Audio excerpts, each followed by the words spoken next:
Right everyone, it is Finn here and welcome back to another Champions League prediction video where of course today we'll be predicting and looking at every game coming your way in match week 3 of the Champions League. And of course you guys seem to be enjoying this prediction series so far this season, so it only makes sense that I continue it.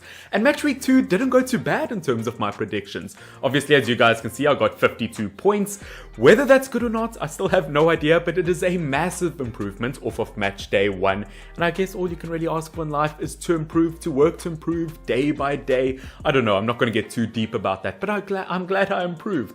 Obviously, looking at the results from match week 2 in terms of what I got right and what I got wrong before we jump into my match day 3 predictions. Obviously, Shakhtar versus Inter, I didn't predict a draw. It was a stalemate. Obviously, Ajax versus Besiktas, I got the result right. I did predict Ajax to win. Obviously, same with Dortmund versus Sporting, I predicted Dortmund. PSG versus Man City, I thought would have been a lot closer, but obviously PSG ended up taking the slice of cake.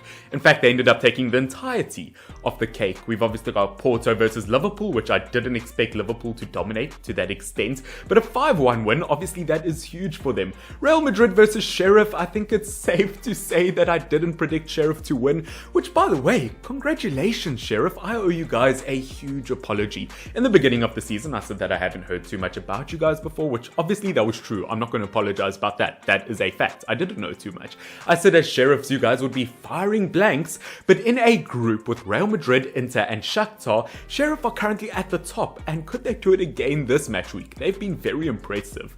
Obviously, looking a bit further on, we've got Leipzig versus Club Brugge. I got that prediction 100% correct. Happy with that. Same with Milan versus Atletico Madrid. I've gotten both AC Milan games 100% correct this Champions League season. Zenit versus Malmo, I kind of got the correct team to win. Atalanta versus Young Boys. I thought Young Boys would give Atalanta a bit more of a run for their money. Obviously, Juventus versus Chelsea. I ended up getting the winner wrong. Manchester United versus Villarreal. Obviously, I got the correct prediction, which only ended up happening in the 95th minute of the game. Thank you so much, Ronaldo. Not because I'm a United fan and I wanted to win, but I wanted my prediction to be correct. Obviously, just joking. We've got Bayern versus Kiev. I predicted the 5-0, 100% correct. Benfica versus Barca. Barcelona, I don't know why I had faith in you guys. You guys ended up losing, and I predicted the other way. A 1-1 draw between Sevilla and Walshberg. I got 100% correct. And obviously, Salzburg versus Lille. I predicted Lille to win, and that was wrong. But at the end of the day, match week 2, I think that's somewhat successful, as long as we improve week by week. But ladies and gentlemen, jumping into the third round of the competition, obviously this is the final team that everyone will be playing in their group before we start doing the return games. But looking at the games we can look out for, obviously we've got Besiktas versus Sporting, we've got Club Brugge versus Man City, Inter versus Sheriff. Once again, can Sheriff continue their form?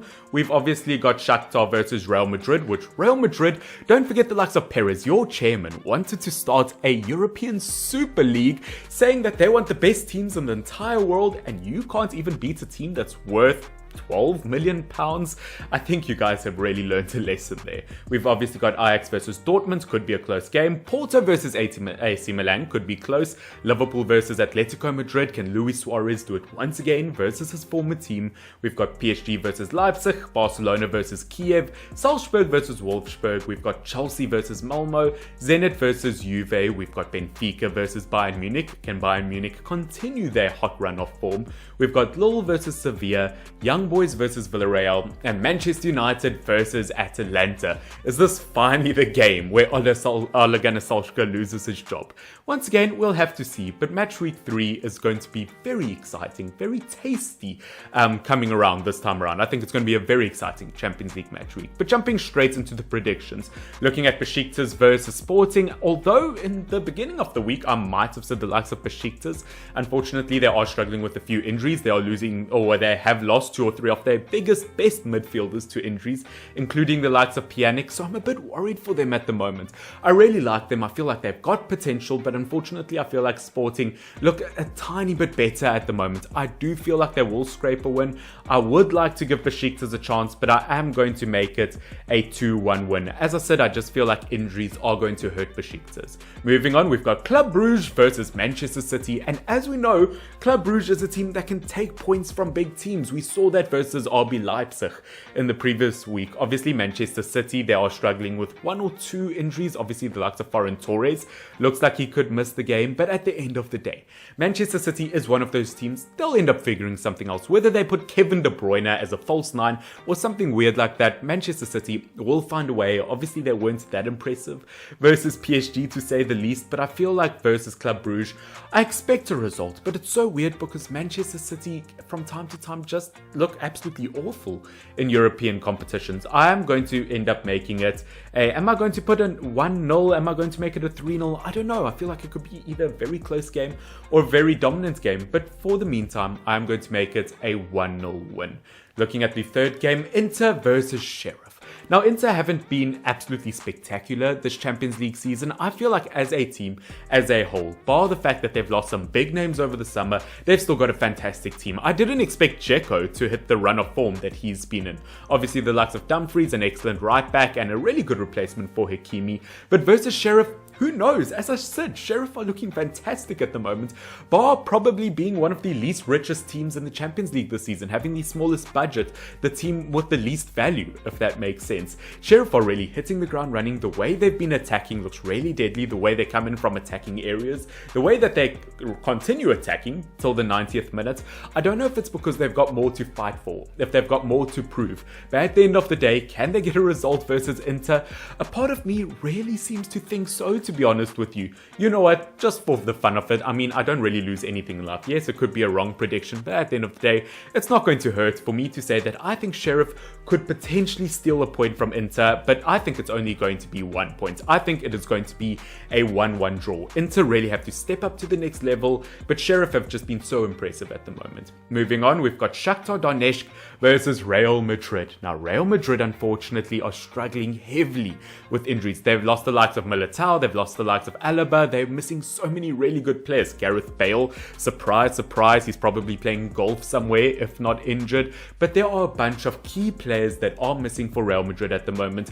But bar that, versus Shakhtar Donetsk, I mean, I don't know why I keep saying that they should win, where football is very much in the moment kind of thing. It's played on the field, it's not always played on paper. In fact, it rarely is. I feel like Shakhtar could give Real a run for their money. Obviously, we saw that versus Inter Milan, but I am going to give Real Madrid a 2-1 win. I feel like once again, they should get the result. Whether they will or not, once again, we're going to have to wait and see. I'm still waiting for them to pick up to the next level this season. They are taking a tiny bit to warm up, but they should end up getting the result here. They've got enough quality, they've got enough depth, and it's just a matter of playing, like, from time to time. I feel like they've looked pretty good in the league. They just need to step up a tiny bit. Obviously, moving on, we've got Ajax versus Dortmund. Now, these are two really interesting teams. Obviously, looking at Dortmund, yes, once again, they're struggling with 1 or 2 injuries at the moment. Obviously, looking at Ajax, they're looking really, really good at the moment. Sebastian Haller has been reborn since moving to Ajax from West Ham United, and I'm very happy for him. I would actually like to see Sebastian Haller play for Dortmund as a strike partner with Haaland, or maybe, who knows, maybe he will be the next Haaland replacement. By the way, someone please quote this somewhere or link this video if he ends up making that move. But I really want to say I feel like this is going to be a close game, but looking at Dortmund, the way they move forward, the way they play as a team, even with all their injuries, I feel like they will end up getting the result, and I feel like it will be a 3-1 win just because of how they have been playing at the moment. As I said, nothing bad about Ajax. They actually look really good. You know what? I'm going to make it 3-12. Imagine a game like that. How do I get rid of that? I'm going to make it a 3-2 result. I think it's going to be a very high scoring game. Now, next up, we've got Porto versus AC Milan. Now, if you ask me once again 2-3 weeks ago what I would have done, I would have given AC Milan a win. But looking at their first 2 games in the Champions League this season, they've been leading at halftime and then they still end up losing their game, and they are heavily injury stricken at the moment. Unfortunately, they are suffering with a lot of injuries, whether it be Diaz, whether it be Mignon, their goalkeeper. They've got a lot of injuries everywhere, and I feel like it really will end up hurting the team. Obviously, looking at Porto, from time to time, they can be a very deadly team.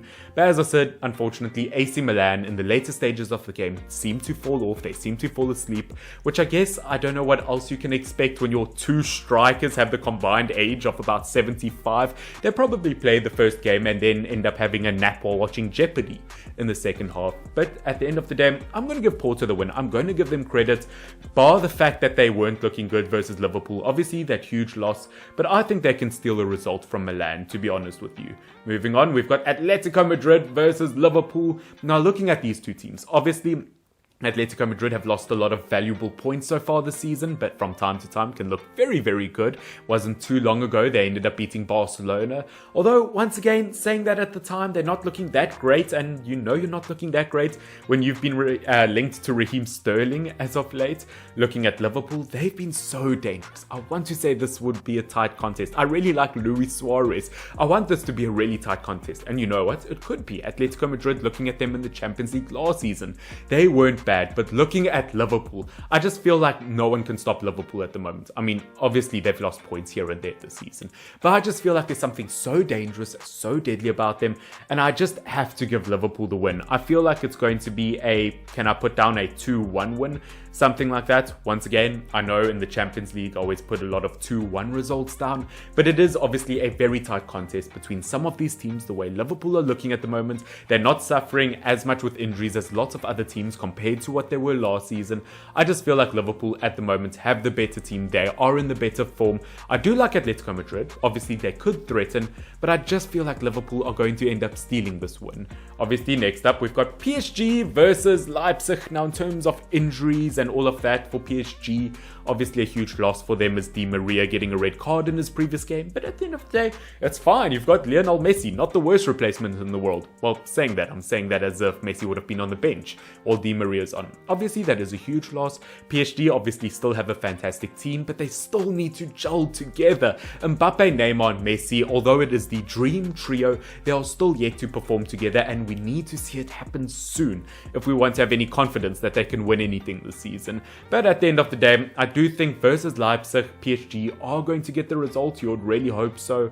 Although, once again, Leipzig from time to time is a team that could take points from the big dogs. They could take the bone from the big dogs, which, by the way, may or may not be the name of my X-rated movie coming out very soon.